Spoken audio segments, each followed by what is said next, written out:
All the perfect storm of challenges both at home and abroad.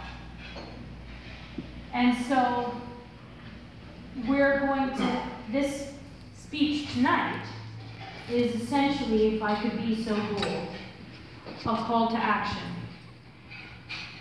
It's time for all of us to head to the ramparts and stand and define and be counted that which we believe is who we are as Canadians and what we must defend.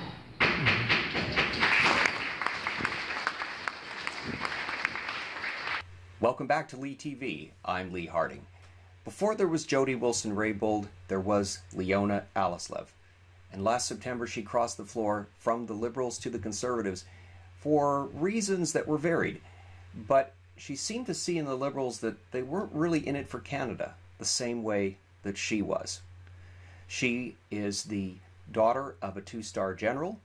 She's also an Air Force captain in her own right and won a Richmond Hill riding in the Greater Toronto area in 2015 and then crossed the floor in September of 2018 to join the Conservatives. She carries a vision of Canada. It's not just Trudeau's bad, we need an alternative. It's really about building Canada.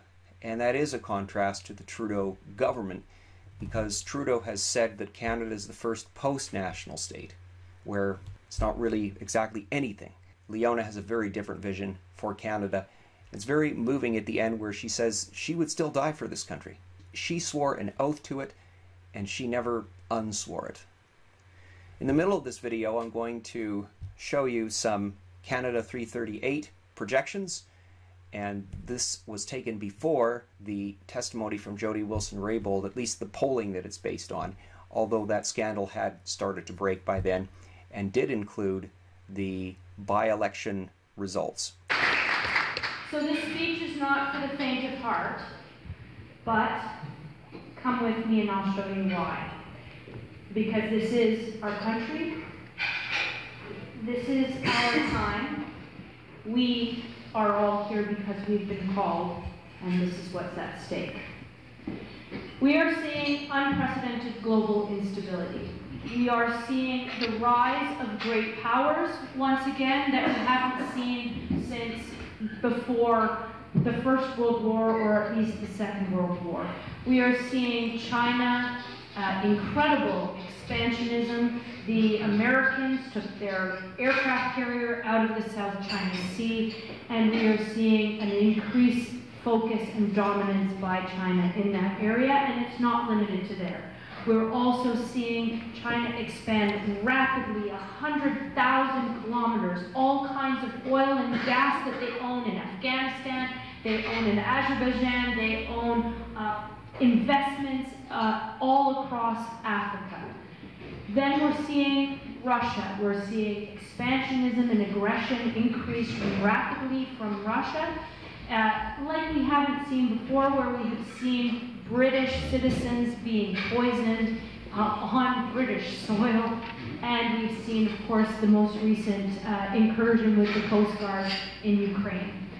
And then we're seeing right here in our Arctic more Russian and Chinese submarines than we've ever experienced or could even imagine, as they look to our Arctic not only for its natural resources, but for the Northwest Passage and the incredible strategic, tactical, and economic advantage that that offers.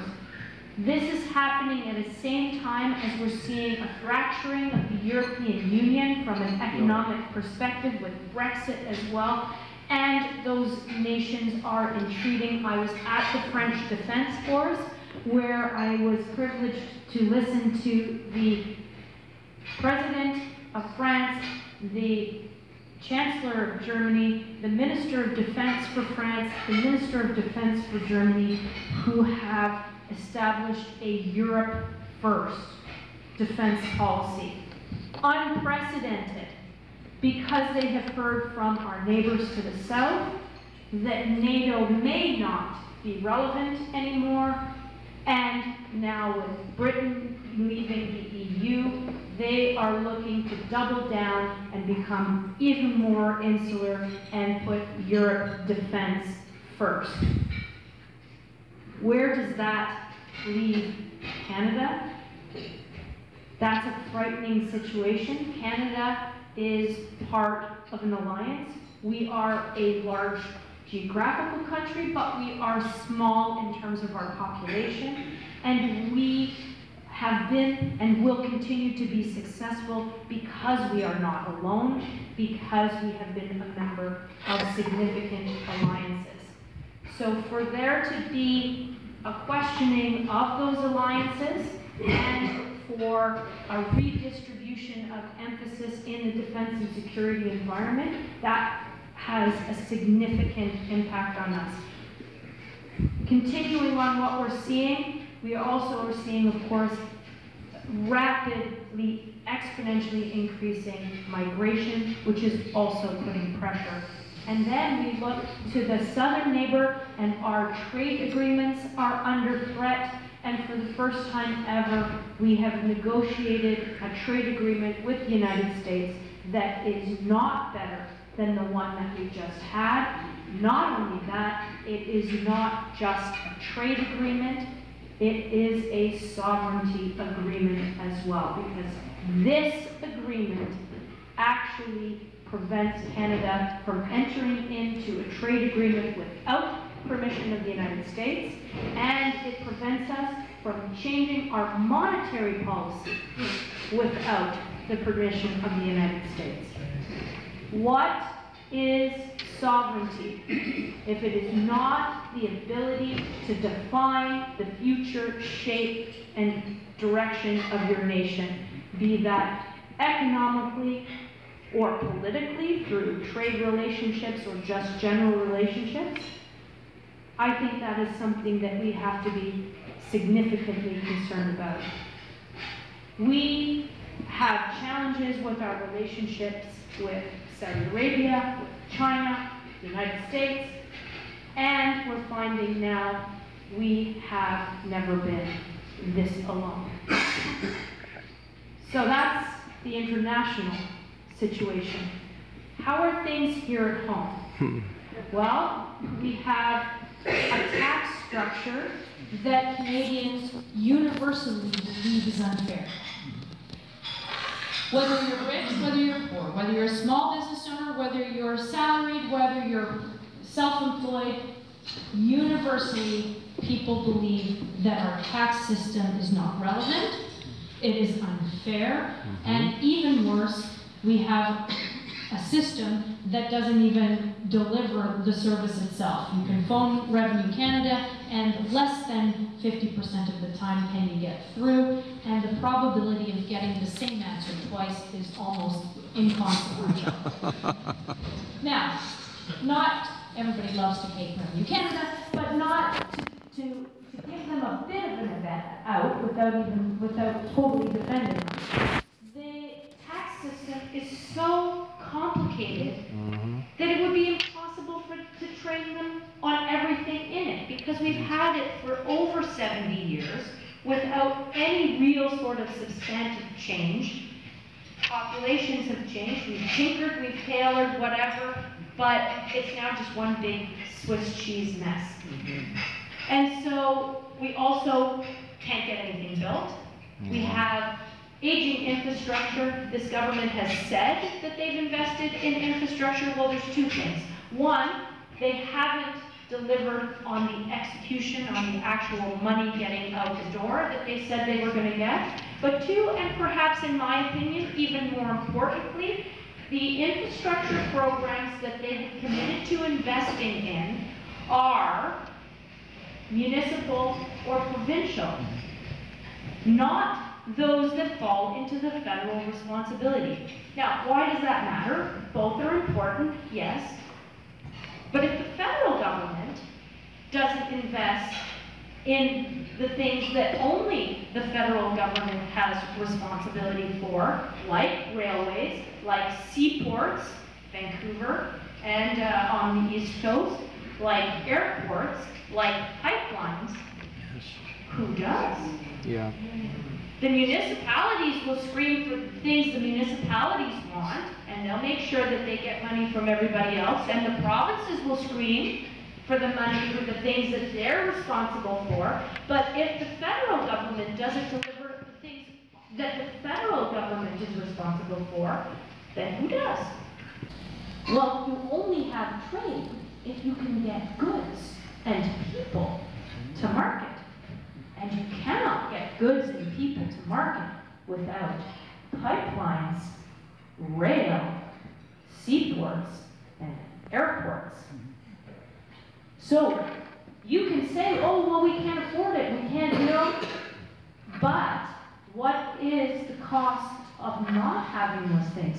How much has our economy been constrained over the last 25, 30 years that the federal government has abrogated its responsibility for nation building?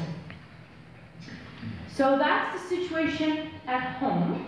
We've got challenges in how our government delivers things. We've got a universal loss of confidence by Canadians, not only in the individuals in government, but in governing themselves, itself. And no more bitter but poignant example is what we have seen in the last couple of weeks. Because it's not actually about jobs, and don't believe that it is for a second. If they were really concerned about the jobs, because they say that they can't get government contracts for the next 10 years or whatever it is, they don't need a legal solution to that. Because I can tell you from 30 years in procurement that the policy for not being able to get a future government contract is just a policy. It's totally within Public Works, the Minister of Public Works, to change the policy and say, oh, well, we're going to give an exception. Everybody will know it's an exception and blah, blah, but it's not breaking the law, because it is not a law that says they can't bid on government contracts for X number of years. It's a government Public Works policy that they can change or amend at any time. So, why did it have to be a legal solution? I actually am not sure. But what I will tell you is that pressuring the Attorney General is against the law and is very dangerous in terms of the very fabric and foundation of that which defines us as a democracy. Because our democracy is defined by the pillars of our democracy: the executive branch, the legislative branch, the judicial branch, and in my world, the National Defense Act, the military. And only by having each of those separate checks and balances upon each other are we so privileged to have the principles of democracy, of individual liberty, and the rule of law. That is what 70 years ago, we, Canada, as one of the 12 founding members of NATO, the North Atlantic Treaty Organization, swore with our allies to serve and uphold, to safeguard the freedoms, the principles of democracy, individual liberty, and the rule of law. So the minute that we don't have an independent judiciary, and the minute that we are not all equal in front of the law, and the law is blind and free from political interference, is the moment that the very fabric of who we are as Canadians is in jeopardy. And that, I fear, is the final straw in where we are in terms of just what the threat to the nation is. So that is what's at stake. Our failed diplomacy, we've never been more alone, which which results in failed security, which then results in failed trade, because people trade with people they trust. Yes. And if 80% of our GDP is trade, we need people that trust us, and we need people that feel secure with us. And that's our defense and security alliances. So failed diplomacy, failed security, failed trade, which then results in loss of jobs, and at the moment, now an erosion of the very fabric of the democracy and the values for which this nation stands. So, that's the bad news. So what's the good news? Well, the good news, my friends, for all those who are ex-military and those who like hanging out with those of us who are. Here we are. The good news is forewarned is forearmed. Because ultimately, if you know what the problem is, then you're in a position to be able to address it. So, we know what's at stake, and we have the opportunity this next election to make a different choice. So what's that going to take? That's going to take all of us. All of us to work to help people to regain trust in government, in governing, in people that are contributing in part of the political process, because some things are above partisanship. And the things that I have just talked to you about, I believe, are actually above partisanship. And so it gives all of us the opportunity to have that conversation with our friends, with our neighbors, because you are the leaders in your community, because you're recognized as being the people that know, because you go to these things. Well, you interact and talk about politics, right? So tell me what's going on, right? So kudos to all of you. You must have the courage to have those conversations, because we must regain the trust of our citizens in Canada and what it stands for.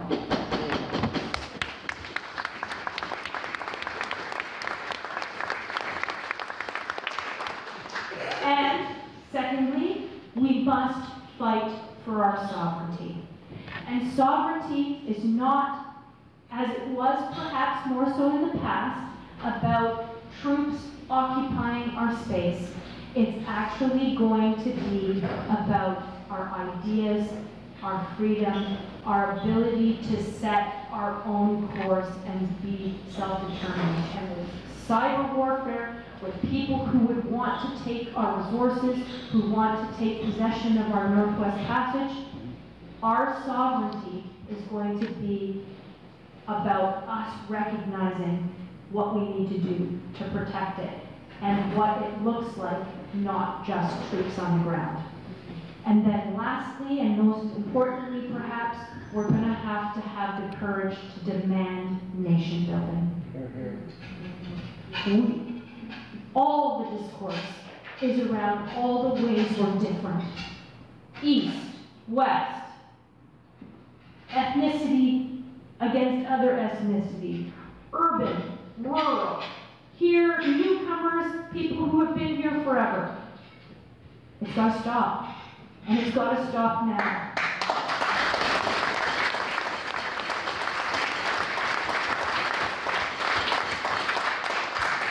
We are smaller, less populated than the state of California. We came together 150 years ago to do something bold, to build a railway and build a nation. And we did it, and it has served us well for the last 150 years.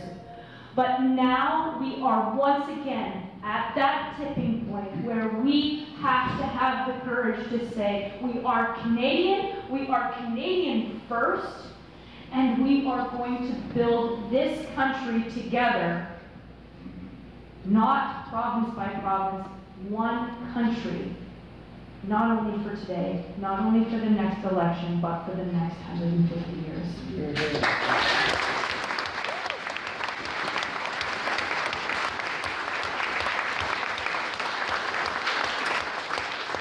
So, thank you. I swore an oath to serve and defend my country, truth, duty, valor, and I never unswore that oath. And now I'm asking all of you to stand and be counted, to fight, to regain trust, our sovereignty, and to nation build. Because this is what we must do for us and for all those who fought before, because that's how we honor their memory, and to leave the Canada for those who will come after, that all of us value and can be proud of. Thank you. So the question was, what was my tipping point for leaving the Liberal Party? And that's a question that I get asked a lot, because most people want to know what was the one issue, what was the one thing. And I don't know if you can tell from my speech, I'm really not a one-issue person. So for me, it was the pattern of behavior. It was the consistent disregard, in my view, for the very foundations and principles of the nation. They have been entrusted with the highest office. And my expectation of them, rightly or wrongly, was that they behave in accordance with that responsibility. When I joined the military, I was clearly told that I'm an officer first, and I'm a logistician second, and I'm an Air Force third, and I'm Leona fourth or fifth. And I took that quite seriously. The Prime Minister is the Prime Minister. It's not Justin. Chrystia Freeland is not Chrystia. She's the Minister of Foreign Affairs. She doesn't have the luxury of having her own opinion, because she is the top negotiator and top diplomat for the country. So for her to go to a taking on the Tyrant in the U.S. conference when she's in the middle of negotiating for Canada, can we fully believe she got the best deal?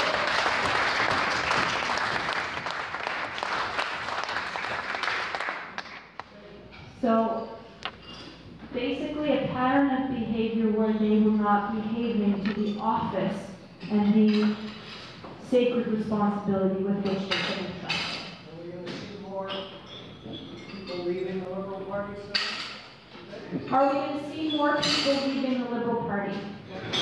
So this is where it gets a little depressing.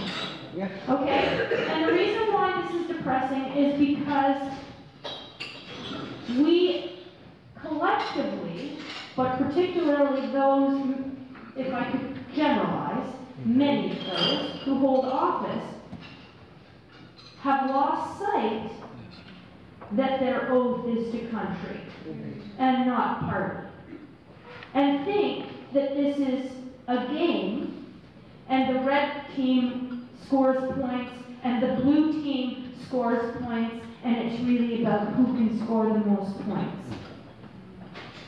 It's not a team sport.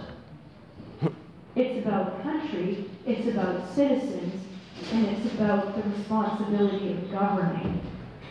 So no, I'm fearful that the team concept is stronger than the country concept. Liberals are strong. They won't change. Well, maybe because I wasn't a liberal or even a conservative. I am a Canadian, and I have a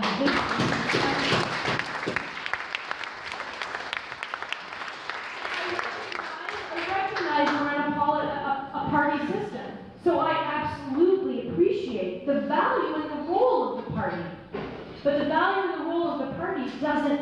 overtake the collective values and principles of the nation. And your training, it shows through in your speech, and your loyalty is second to none.